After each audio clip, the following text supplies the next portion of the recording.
He never came back after surgery. That's what I told everyone when they asked where my son went. What I didn't tell them was that I'm the one who made sure he couldn't come back, not after what I discovered he was planning to do with my life insurance money while I was under anesthesia. My name is Garrett, I'm 62 years old, and I've spent the last 29 years building my specialty steel fabrication business here in Spokane, Washington. When people drive through our industrial district and see those massive custom beams going up on the new hospital construction, half of them came from my shop. I started with nothing but a welding torch and a dream in a rented garage, working 16-hour days to build something I could be proud of. My reputation in the Pacific Northwest steel industry is solid. When contractors need precision work on complex projects, they call Garrett's Custom Steel. The house where I'm sitting right now, this 3-bedroom ranch in the Minnehaha neighborhood, represents 30 years of mortgage payments, property tax bills, and the kind of steady financial responsibility that builds wealth slowly but surely. My workshop out back contains over $200,000 worth of specialized equipment, plasma cutters, TIG welders, overhead cranes, and fabrication tools that most people have never seen. The business itself generates between $150,000 to $200,000 annually, depending on the construction market. I thought I was raising my family right. My son Phoenix, now 28, and my daughter Sage, 26, both went to good schools here in Spokane, had everything they needed growing up, and knew their old man worked hard to provide for them. After their mother passed away 4 years ago from cancer, medical bills that ran us nearly $40,000 even with insurance, it became just the 3 of us, or at least that's what I thought it was.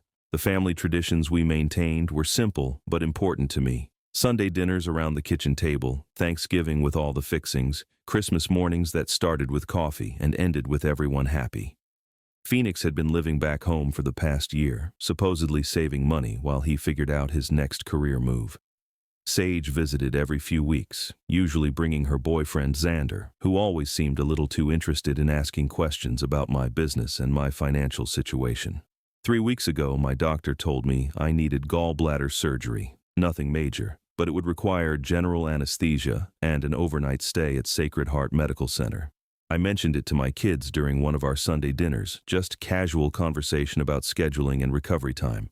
Phoenix seemed unusually interested in the details. When exactly would I be going in? How long would I be under? What was the recovery period? At the time, I thought he was just being a caring son, but something felt off about the way he and Sage exchanged looks when I wasn't supposed to be watching. Something about their sudden interest in helping me organize my paperwork before the surgery. Something about the way they both insisted I should update my will and life insurance beneficiaries just to be safe before any medical procedure.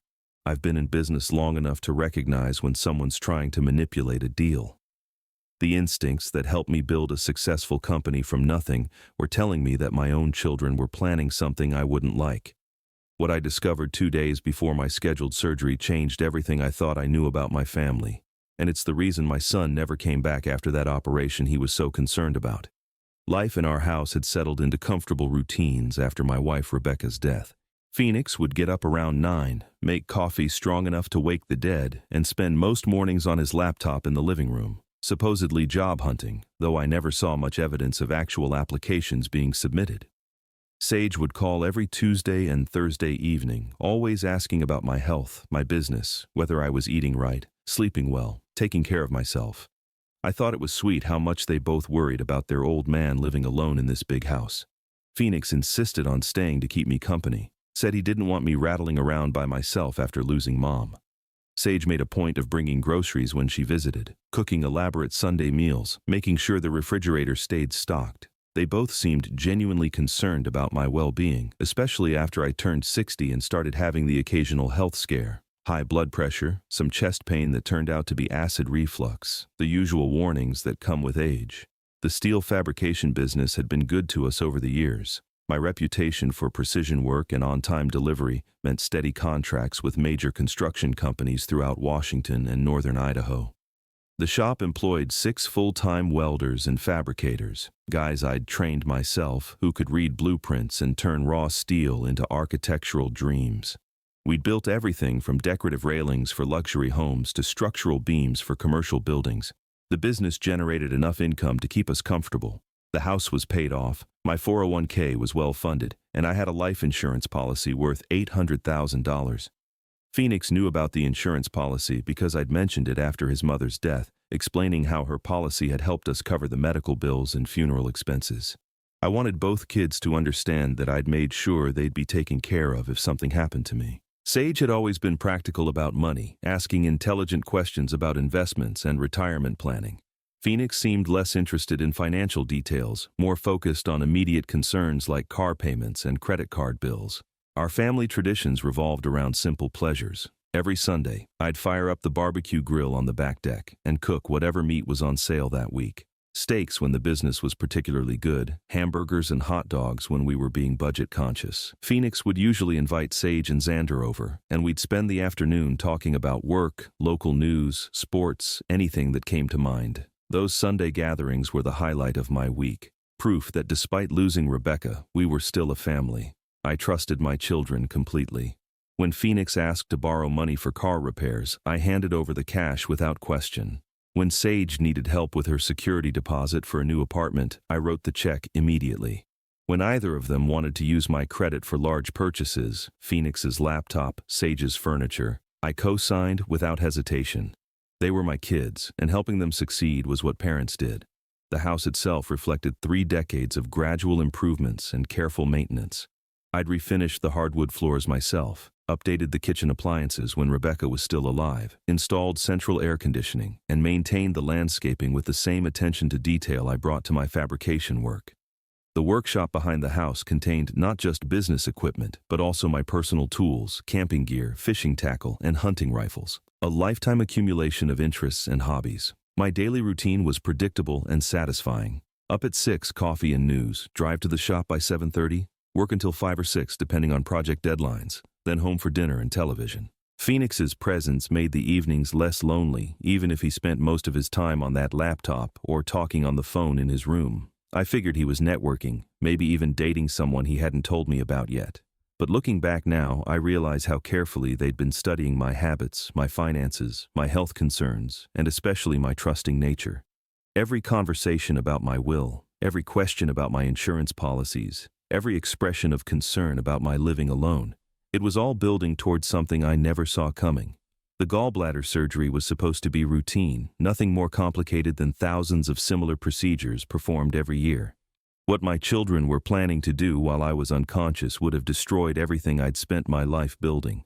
The first sign that something wasn't right came on a Tuesday evening, about 10 days before my scheduled surgery. I'd gotten home from the shop around 6:30, expecting to find Phoenix in his usual spot on the living room couch with his laptop. Instead, I heard voices coming from my home office, Phoenix and Sage, talking in hushed tones that stopped abruptly when they heard my truck in the driveway. By the time I walked through the front door, they were both in the kitchen, acting casual, Phoenix making sandwiches while Sage organized something in her purse. "Hey, Dad," Sage said with a bright smile that seemed just a little too forced. "I brought those insurance forms you wanted to look at." Insurance forms? I hadn't asked for any insurance forms, but I played along, figuring maybe I'd forgotten a conversation. Phoenix handed me a turkey sandwich and started talking about his job search, how he'd had a promising phone interview with a construction company in Seattle. Might need to drive over there for a face-to-face meeting soon. Sage chimed in about her work at the medical billing company, some new software they were implementing, changes in healthcare regulations that affected insurance processing. Normal family conversation, except for the weird energy in the room, like they'd been discussing something important before I interrupted. After Sage left that evening, I went into my office to file some invoices and noticed my desk drawers weren't quite the way I'd left them. Small things, papers shifted slightly, files not quite aligned the way I always kept them. My filing cabinet, where I stored important documents like insurance policies, bank statements, and business records, showed subtle signs of having been searched. The lock wasn't broken, but the folders inside weren't in their usual order. Phoenix was already in his room when I knocked on his door to ask about it. "Did you need something from my office today?" I asked through the closed door.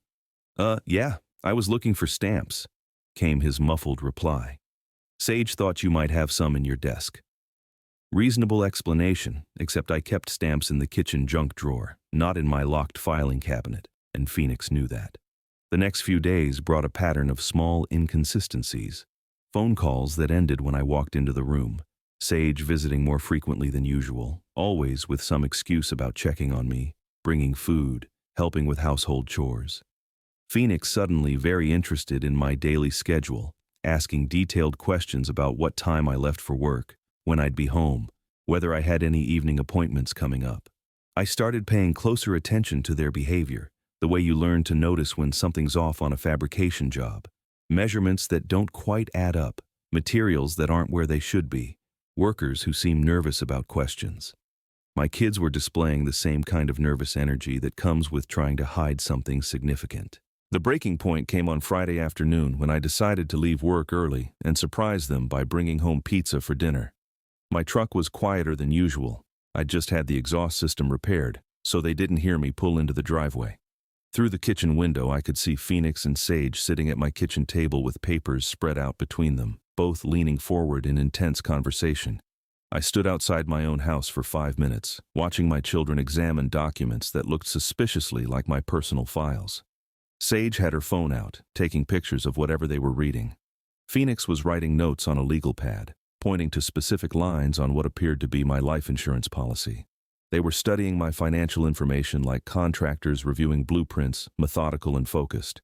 When I finally walked through the front door with the pizza boxes, they scattered like teenagers caught smoking. Papers disappeared into Sage's purse. Phoenix's legal pad went into his back pocket. And suddenly they were both extremely interested in helping me set the table and serve dinner. "What a nice surprise, Dad," Sage said, but her hands were shaking slightly as she got plates from the cabinet. That night, after Sage went home and Phoenix retreated to his room, I sat in my recliner trying to make sense of what I'd witnessed. My children were clearly planning something that involved my personal financial information, and they were being secretive about it. The timing, so close to my surgery, felt more than coincidental. I'd spent 30 years learning to trust my instincts about people and situations. In business, the ability to read clients, suppliers, and employees had saved me from countless problems. Now those same instincts were screaming that my own family was preparing to betray me in ways I couldn't yet imagine. That weekend, I made a decision that went against every parental instinct I had. I was going to investigate my own children. Saturday morning, after Phoenix left to run errands, I went through his room systematically. In his dresser drawer, underneath old t-shirts, I found a folder containing photocopies of documents from my office, my life insurance policy, bank statements, the deed to the house, and my will. The will was 4 years old, written after Rebecca's death, leaving everything split equally between Phoenix and Sage. But someone had been making notes in the margins, calculations, phone numbers, and what looked like a timeline. One note said, "Surgery date confirmed," with the date of my gallbladder procedure circled in red ink. Another said, "Beneficiary update, urgent," with a question mark. My hands were shaking as I photographed everything with my phone before putting it back exactly as I'd found it. The betrayal was worse than I'd imagined, but I still didn't understand the complete picture. Why would they need to update beneficiary information? I was having routine surgery, not open-heart surgery. The risk was minimal. I spent Sunday pretending everything was normal while my mind raced through possibilities. During our usual barbecue, I watched Phoenix and Sage interact with new awareness. They kept exchanging meaningful looks, and both seemed unusually interested in my pre-surgery instructions from the hospital. Sage asked detailed questions about anesthesia procedures, recovery timelines, and when I'd be coherent enough to make decisions. Monday morning, I called my attorney, Marcus Henderson, who'd handled my legal affairs for 15 years. "Marcus, I need to ask you something confidential. If someone wanted to change life insurance beneficiaries, what would they need?" His answer chilled me to the bone. "Well, Garrett, they'd need either your signature or power of attorney. Why do you ask?" Power of attorney. I remembered now. 3 months ago, Sage had suggested I should have legal documents prepared just in case something happened to me. She'd even recommended an attorney, a friend of Xander's family, who could handle everything quickly and inexpensively. I'd signed several papers that day, trusting my daughter's judgment about protecting my interests. "Marcus, I need you to check something for me. Did anyone recently file power of attorney documents with my name on them?" The silence on the other end lasted too long. "Garrett, you should come in this afternoon. We need to talk." That afternoon, Marcus showed me copies of documents I'd supposedly signed, giving Phoenix power of attorney over my medical and financial decisions. The signature looked like mine, but I had no memory of signing anything that comprehensive. The paperwork was dated 2 weeks after I'd visited that other attorney with Sage. According to this, Marcus explained, Phoenix can make medical decisions for you if you're incapacitated, and he has authority over your financial accounts during any period of medical treatment. These are very broad powers, Garrett. Did you really intend to sign something this extensive? The pieces were falling into place like a perfectly engineered structure, each beam supporting the next in a design I'd been too trusting to see. My children weren't just planning to inherit my money eventually. They were planning to take control of everything while I was unconscious from surgery. With power of attorney, Phoenix could change beneficiaries, access accounts, even make medical decisions about my care. I asked Marcus to research the attorney who'd prepared the power of attorney documents. Within 2 hours, he called back with information that made my blood run cold. The law firm was under investigation for elder fraud, specializing in manipulating older clients into signing away their rights.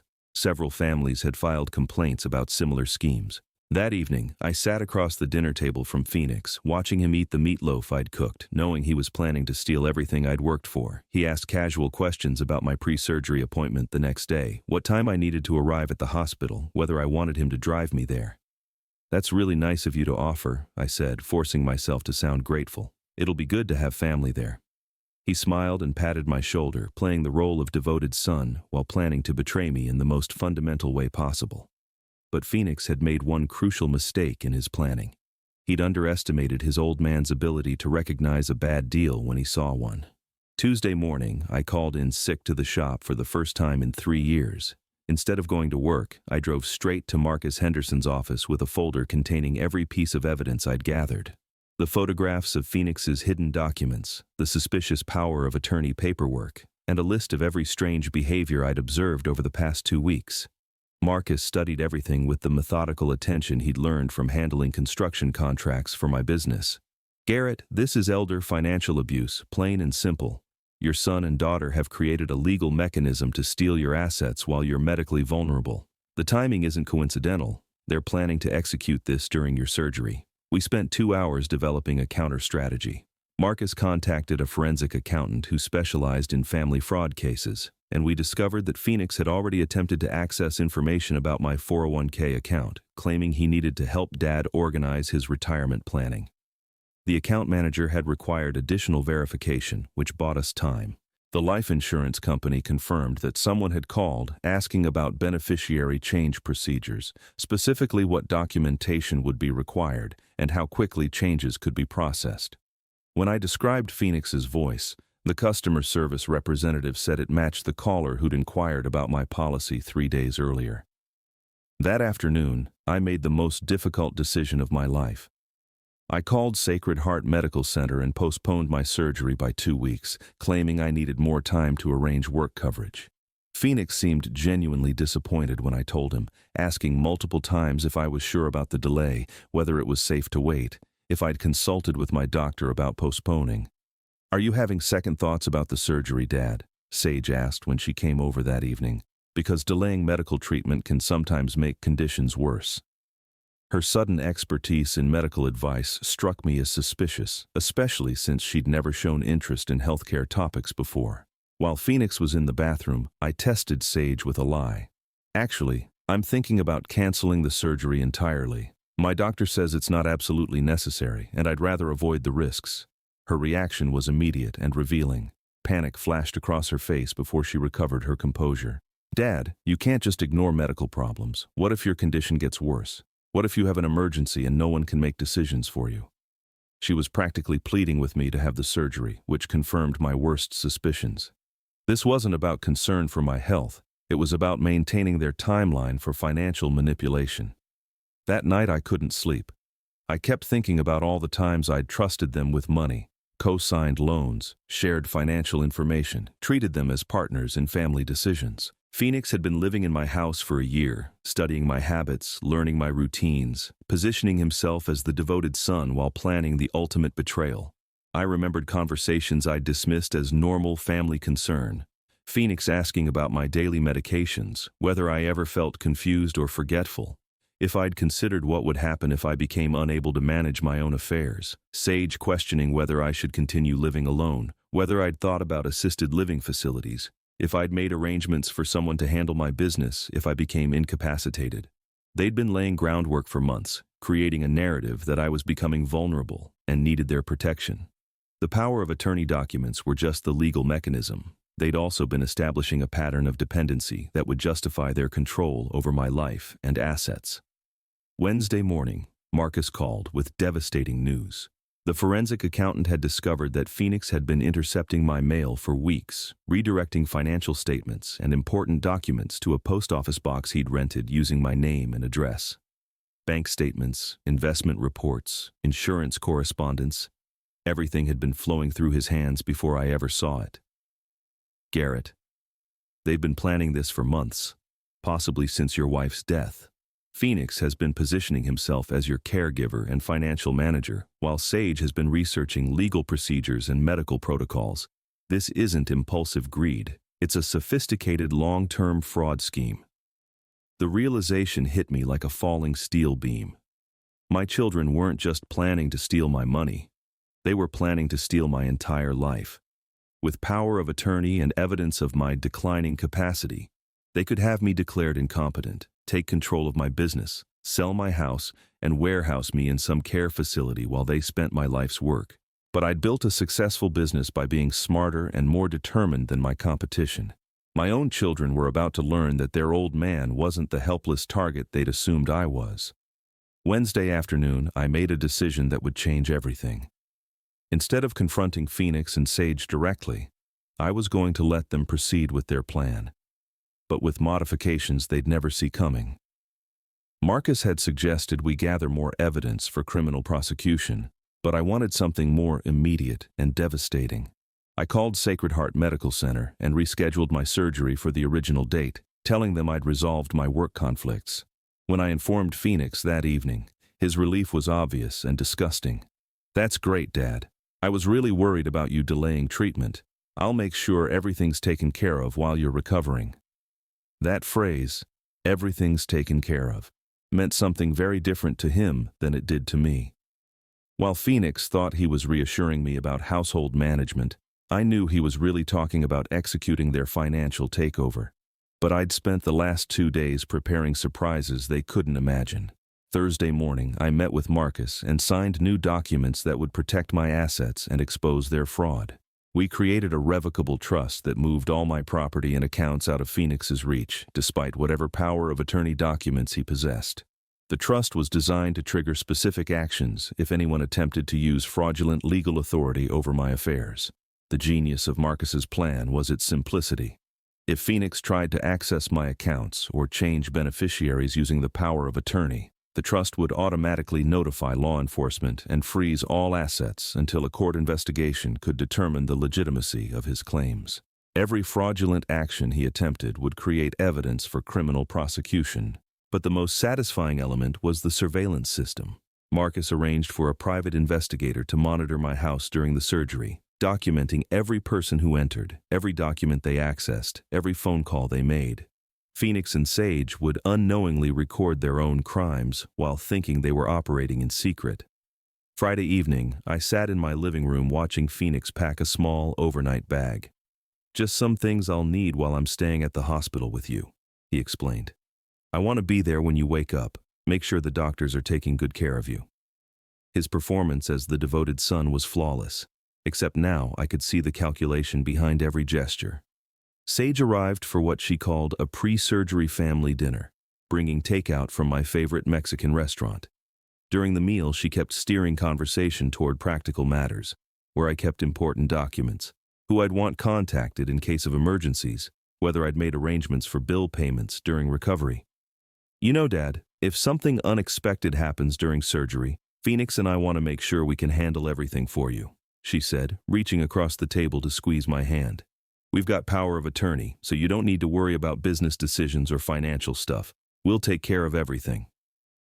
There it was, the moment I'd been waiting for. They were confirming their intentions, establishing their legal authority, and reassuring me that I could trust them completely. If I'd been the confused, vulnerable old man they thought I was, I would have felt grateful for their protection. Instead, I smiled and thanked them for being such caring children. "It means everything to know you'll be watching out for me," I said, and I meant every word, just not in the way they understood it. That night, Phoenix helped me pack a hospital bag, making sure I had everything I'd need for the overnight stay. He was unusually attentive, asking if I'd taken my evening medications, whether I understood the pre-surgery instructions, if I had any concerns about the anesthesia. His concern seemed genuine unless you knew what I knew. As I lay in bed that night, I thought about the phrase that had been echoing in my mind for days. He never came back after surgery. Tomorrow, Phoenix would discover that while I'd be returning home healthy and aware, the son I'd raised and trusted would never come back from the criminal investigation that was about to destroy his future. The surgery was scheduled for 8 a.m. By noon, when I was waking up in recovery, Phoenix would be learning that his father wasn't the helpless victim he'd assumed. And by evening, when I was discharged and returning home, my son would be facing the consequences of betraying the man who'd given him everything. Surgery day arrived with the kind of clear Washington morning that made everything seem possible. I woke up at 5:30, showered, and put on clean clothes, knowing this would be the last day I'd ever trust my children. Phoenix was already in the kitchen making coffee, playing his role perfectly. The devoted son preparing to accompany his father to the hospital. "You ready for this, Dad?" he asked, handing me a mug with the kind of gentle smile that would have fooled anyone who didn't know what he was planning. "I packed some magazines for the waiting room, and I'll be there when you wake up." The magazines were probably just props. I knew he'd be too busy accessing my financial accounts to do much reading.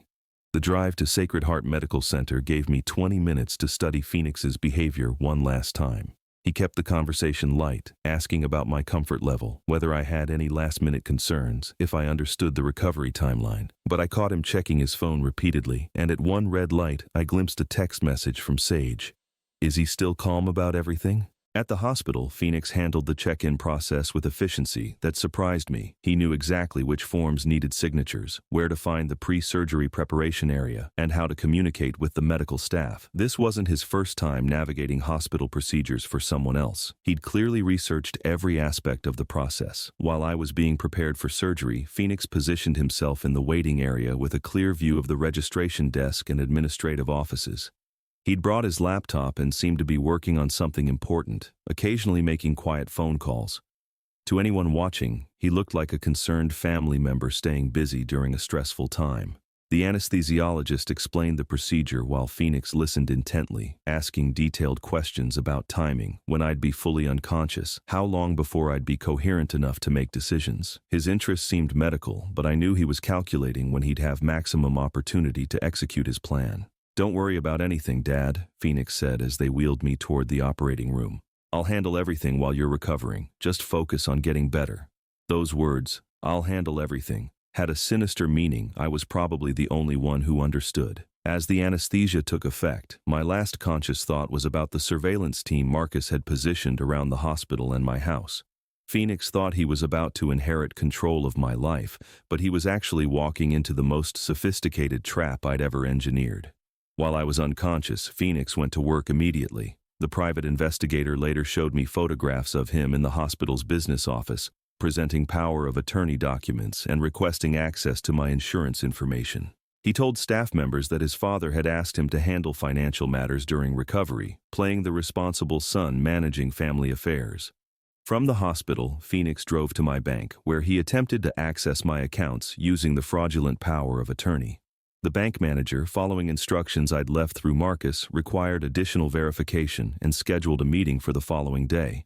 Phoenix seemed frustrated but agreed to return with more documentation. At my house, Sage was conducting her own search operation. The surveillance cameras captured her going through my office systematically, photographing documents, copying computer files, and making phone calls to unknown numbers. She spent particular attention on my business records, apparently trying to determine the total value of my assets. The most damaging evidence came from a phone conversation between Phoenix and Sage, recorded by the hospital's security system when he called her from the waiting room.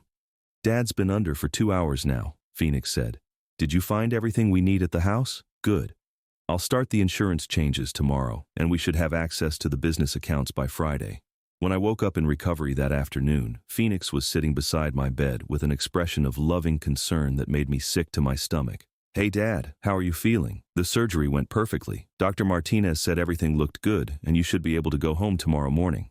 I played the role of grateful patient, thanking him for being there, expressing appreciation for his care and attention. Inside, I was calculating the timeline for his criminal prosecution, based on the evidence I knew was accumulating with every fraudulent action he'd taken.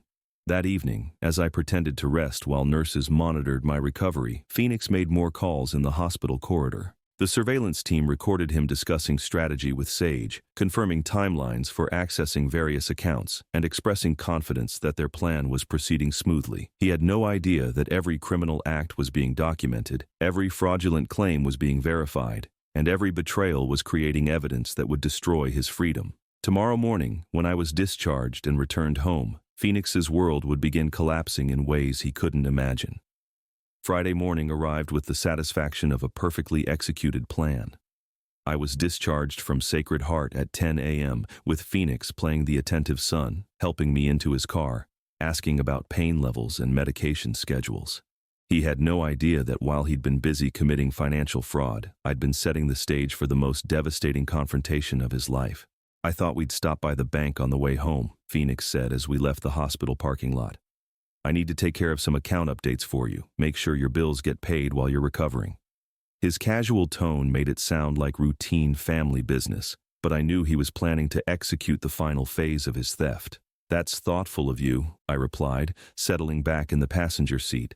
"I'm feeling better than expected, though. Maybe I should handle my own banking." The flash of panic in his eyes confirmed everything I needed to know. Phoenix needed me incapacitated or confused to maintain his narrative of being my necessary caregiver. Instead of going to the bank, I directed Phoenix to drive straight home. "I want to rest in my own bed," I said. "The financial stuff can wait a day or two." He tried to argue, claiming that bills needed immediate attention, but I insisted. As we pulled into my driveway, I could see Sage's car already there, waiting. Inside the house, I found Sage in my kitchen, surrounded by paperwork she'd spread across the table. Bank statements, insurance policies, business documents, and legal papers were organized in neat piles, as if she'd been conducting an inventory of my life. She looked up with startled eyes when we walked in. "Dad, you look great. How are you feeling?" She quickly started gathering papers, but I could see what she'd been doing. Every important document in my house was spread across that table, photographed, analyzed, and cataloged. "I was just organizing some things for Phoenix, making sure he has everything he needs to help you during recovery." I sat down at my own kitchen table and looked at the two people I'd raised, fed, housed, and supported for their entire lives. They sat across from me like business partners discussing an acquisition, their faces showing concern that I now recognized as calculated performance. "Before we talk about recovery plans," I said calmly, "I want to show you something." I pulled out my phone and opened the photo gallery, displaying pictures of Phoenix's hidden documents, Sage's research materials, and screenshots of their text messages that Marcus's investigator had legally obtained. The silence in that kitchen was absolute. Phoenix stared at his own handwriting, the calculations and timelines he'd thought were secret. Sage looked at images of herself searching through my office, captured by cameras she'd never noticed. Both of them seemed to age 5 years and 30 seconds. "Dad, we can explain," Phoenix started, but I held up my hand. "No explanations necessary. I understand perfectly. You've been planning to steal my life's work while I was unconscious from surgery. The power of attorney documents, the insurance inquiries, the medical research. It's all documented." I scrolled through more photos, watching their faces grow pale. Sage tried a different approach. "We were trying to protect you. We thought you might need help managing everything, especially if something went wrong during surgery." But her voice lacked conviction, and we all knew she was describing theft, not protection. "Here's what's going to happen," I said, standing up from my chair. "Phoenix, you have exactly 1 hour to pack your belongings and leave this house. Sage, you're going to return every document you've taken and delete every photo you've captured. Both of you are going to call that fraudulent attorney and revoke any illegal power of attorney claims." Phoenix found his voice. "Dad, you can't just throw me out. This is my home too." The entitlement in his statement confirmed that he'd never understood the difference between generosity and ownership. "No, Phoenix, this is my home, paid for with my work, my money, my sacrifices. You're a guest who's been planning to rob the host. Guests who steal don't get to stay." I pulled out a letter Marcus had prepared, outlining the criminal charges they were facing and the evidence we'd collected. As they read the legal documentation, I watched the reality settle over them. They weren't just losing access to my money, they were facing federal charges for elder abuse, fraud, and conspiracy. The attorney who'd helped them was already under investigation, and their documented attempts to access my accounts had created a prosecutable case. "We're your children," Sage said, tears starting to form. "We made mistakes, but we're still family. But family doesn't drug you with betrayal and steal your life's work while you're vulnerable." I walked to the window and watched Phoenix load his belongings into his car, the same belongings I'd helped him purchase over the years. "He never came back after surgery," I said quietly. "That's what I'll tell people when they ask where my son went, because the person I raised died the moment he decided to destroy me for money." The house felt different after Phoenix drove away that afternoon. Quieter, but not in a lonely way. More like the peaceful silence that comes after solving a difficult engineering problem. Sage had left 20 minutes after her brother, taking nothing but her purse and the knowledge that her criminal conspiracy had been completely exposed. Over the following weeks, the full extent of their betrayal became clear through Marcus's investigation. Phoenix had been planning this for over 6 months, carefully studying elder fraud techniques and consulting with that criminal attorney about the most effective ways to gain control of my assets. Sage had been researching medical facilities where they could place me after establishing my incompetence, including costs and procedures for involuntary commitment. The forensic accountant discovered that Phoenix had already opened bank accounts in preparation for transferring my money using variations of my name and social security number that would have made the transactions appear legitimate. He'd researched the sale value of my house, my business equipment, and even my personal possessions, creating a detailed inventory of everything he planned to liquidate. Marcus forwarded all evidence to the FBI's Elder Fraud Division, where Special Agent Lisa Morrison confirmed that this was one of the most sophisticated family financial abuse cases they'd seen. The investigation expanded to include the fraudulent attorney and 2 other families who'd been victimized by the same scheme. My children weren't just thieves, they were part of a larger criminal network. The power of attorney documents were declared void by the county court, and the attorney who'd prepared them lost his license before being arrested on federal charges.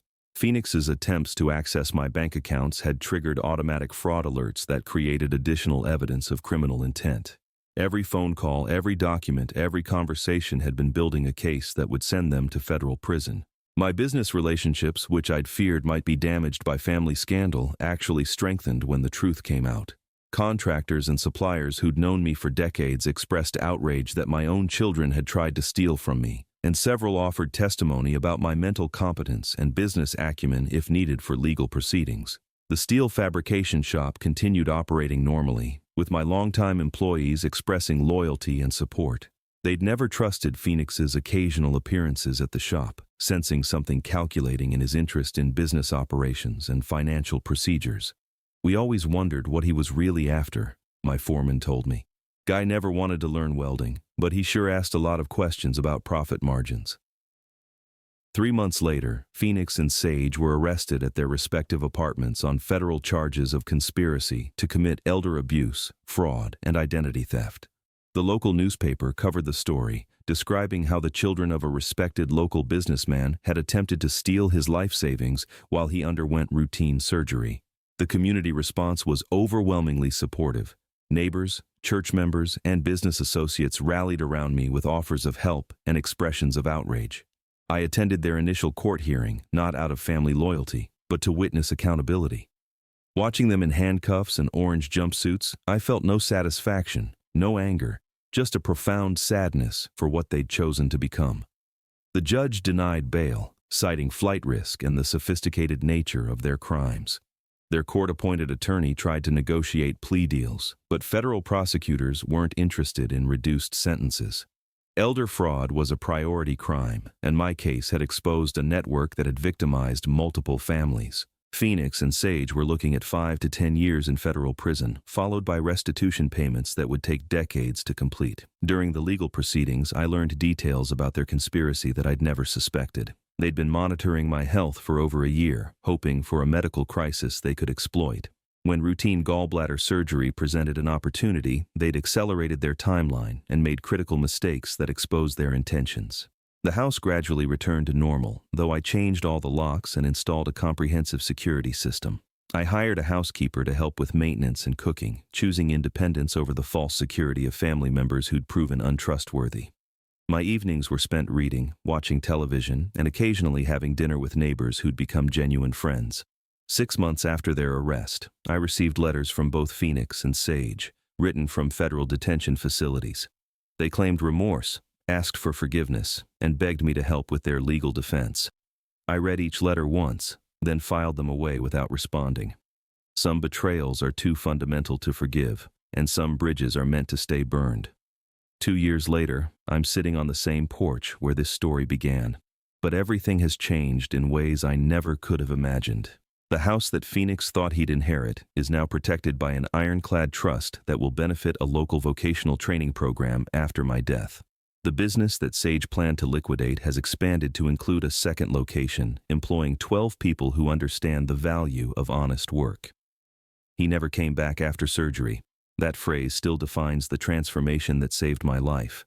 Not because Phoenix physically disappeared, but because the surgery revealed who my children really were, and more importantly, who I needed to become. The trusting father who'd enabled their dependency died on that operating table, and a wiser man emerged who understood the difference between love and enabling. Phoenix was sentenced to 8 years in federal prison, followed by supervised probation and restitution payments. Sage received 6 years, with similar financial obligations that will extend decades into their futures. The fraudulent attorney got 12 years and permanent disbarment. The entire criminal network was dismantled, preventing other families from experiencing the betrayal that nearly destroyed mine. I've built new relationships based on mutual respect rather than financial dependence. My neighbor Margaret, a widow whose husband had been a contractor, shares Sunday dinners and honest conversation without any hidden agendas. The men who work in my shop have become extended family, loyal because they earn their positions rather than inherit them. My church community provides fellowship and support without the complicated dynamics of blood relationships. The steel fabrication business thrives under a management structure I've created to outlast my retirement.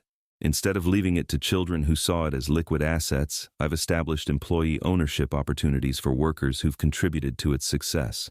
The legacy will be continued craftsmanship and employment, not quick cash for people who never understood its value. Marcus Henderson helped me establish a foundation that supports victims of elder financial abuse, funding legal services for families experiencing betrayal similar to mine. The foundation operates anonymously, but I know it's helped dozens of people escape exploitation by relatives they trusted. My experience with Phoenix and Sage became the knowledge that protects other families from similar devastation. I still think about my children occasionally, but without the guilt that initially accompanied their imprisonment. They made conscious choices to betray someone who'd given them everything, and they're experiencing the logical consequences of those decisions. I hope prison teaches them lessons about integrity they never learned at home. But their future character development isn't my responsibility. The phrase that changed everything, "He never came back after surgery," represents more than family betrayal revealed. It describes the death of naivety and the birth of wisdom, the end of unconditional trust, and the beginning of earned respect. Surgery didn't just remove my gallbladder. It removed my blindness to the people closest to me. Some people might call my response harsh, but I call it justice. Phoenix and Sage didn't just steal money. They stole years of trust, violated the sanctity of family, and planned to destroy my autonomy while I was medically vulnerable. Those aren't mistakes or lapses in judgment. They're fundamental character defects that required serious consequences. Today, at 64, I'm healthier, happier, and more secure than I was before discovering their betrayal. My finances are protected, my business is thriving, and my relationships are built on genuine mutual respect. I wake up each morning grateful for the surgery that revealed the truth, even though that truth was devastating. The workshop behind my house still contains the tools and equipment Phoenix thought he'd inherit. But now they're used to teach welding skills to young people who earn their opportunities through dedication rather than biological connections. Every student who learns precision fabrication in my shop carries forward values Phoenix and Sage never understood: integrity, craftsmanship, and the satisfaction of building something lasting. If you're watching this story unfold and recognizing signs of financial exploitation in your own family, trust your instincts and protect yourself before it's too late. Blood relationships don't guarantee loyalty, and unconditional generosity often enables the worst behavior in people who mistake kindness for weakness. Sometimes the most loving thing you can do for your family is refuse to enable their destructive choices, even when that refusal feels like abandonment. Phoenix and Sage are learning lessons in federal prison they could have learned from honest work and respectful relationships, but they chose the harder path. He never came back after surgery, and I'm grateful every day that he didn't. Thank you for following Garrett's complete story of betrayal, justice, and renewal. Remember to subscribe to our channel for more stories about family dynamics, financial protection, and the courage to make difficult decisions when people you trust prove unworthy of that trust.